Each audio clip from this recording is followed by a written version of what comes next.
बिस्मिल्लाहिर्रहमानिर्रहीम। अस्सलामु अलैकुम वरहमतुल्लाहि वबरकातुहू।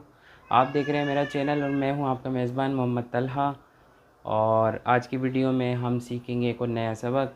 और आपसे एक रिक्वेस्ट है कि अगर आपने अभी तक मेरा चैनल सब्सक्राइब नहीं किया तो आप लाजमी सब्सक्राइब करें ताकि हर नई आने वाली वीडियो आपको बर वक्त मिल सके। तो चलते हैं सबक की तरफ। जैसे कि मैं पिछली वीडियो में आपको मैं बता चुका हूँ लफ्ज़ अना के मुताल्लिक़। जैसे इंसान अपने बारे में बताना होता है उसको कि मैं वालिद हूँ, अपनी शख्सियत के बारे में बताना होता है मैं वालिद हूँ, मैं उस्ताद हूँ, मैं शागिर्द हूँ, मैं इंसान हूँ।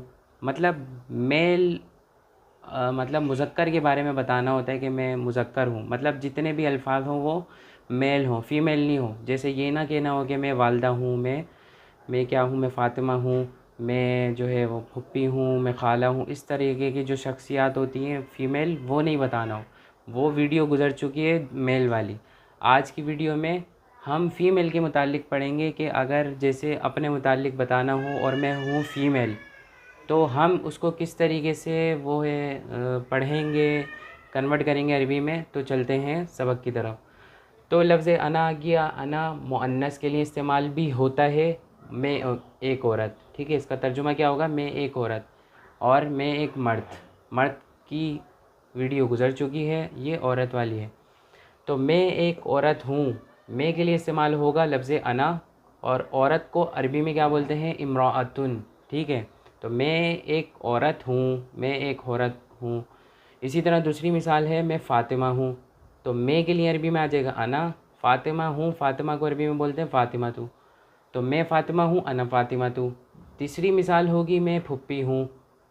तो मैं के लिए आ जाएगा अना और फुप्पी के लिए क्या इस्तेमाल होगा वर्ड अरबी में, अम्मतुन। इसी तरह खाला की मिसाल ले लो, बहन की मिसाल ले लो। खाला को खालतुन बोलेंगे, बहन को क्या बोलेंगे, उख्तुन बोलेंगे। वालदा की मिसाल ले लो, उम्मुन ले लो। तो हज़ार तरह की इस तरह मिसालें बन सकती हैं।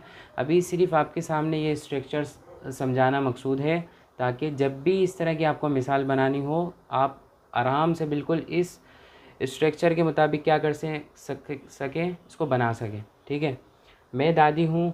अब मैं के लिए इस्तेमाल होगा अना और दादी के लिए वर्ड इस्तेमाल होता है अरबी में जद्दतुन। ठीक है, जद्दतुन ये दादी के लिए भी इस्तेमाल होता है, नानी के लिए भी इस्तेमाल होता है। ठीक है, पांचवी मिसाल है, मैं वालदा हूँ। मैं के लिए इस्तेमाल होगा अना। वालदा को अरबी में क्या बोलते हैं, उम्मुन। ठीक है, मैं वालदा हूँ, अना उम्मुन। इसी तरह आखिरी मिसाल है, मैं मरीज़ा हूँ। तो मैं के लिए इस्तेमाल होगा अरबी में अना, मरीज़ा के लिए इस्तेमाल होगा मरीज़तुन। तो उम्मीद है आपको ये सबक समझ में आ गया होगा। आज के सबक में मैंने आपको बताया है लफ्ज़ अना के मुताल्लिक़ लफ्ज़ अना किस तरह इस्तेमाल होता है अपनी शख्सियत के बारे में बताना हो और अपनी शख्सियत क्या हो, फ़ीमेल हो, लेडीज़ हो। ठीक है, जैसे मैं एक औरत हूँ, मैं फ़ातिमा हूँ, मैं फुप्पी, चाची, इस तरीके के जितने भी रिश्ते हों फ़ीमेल, उसके बारे में बताना हो तो आप उसको कैसे डिफ़ाइन करेंगे अरबी में, लफ्ज़ अना के ज़रिए से डिफ़ाइन करेंगे। तो अल्हम्दुलिल्लाह आज हमने अरबी का एक नया सबक सीखा है। उम्मीद है आपको ये सबक समझ में आया होगा। अगर किसी तरह का क्वेश्चन आपको करना हो तो आप कमेंट्स बॉक्स में कर सकते हैं, इंशाअल्लाह उसका आंसर दिया जाएगा। तो आज की वीडियो ख़त्म करते हैं, इंशाअल्लाह अगले सबक में नए लेसन के साथ आपके सामने हाज़िर होंगे। तब तक के लिए अल्लाह हाफ़िज़।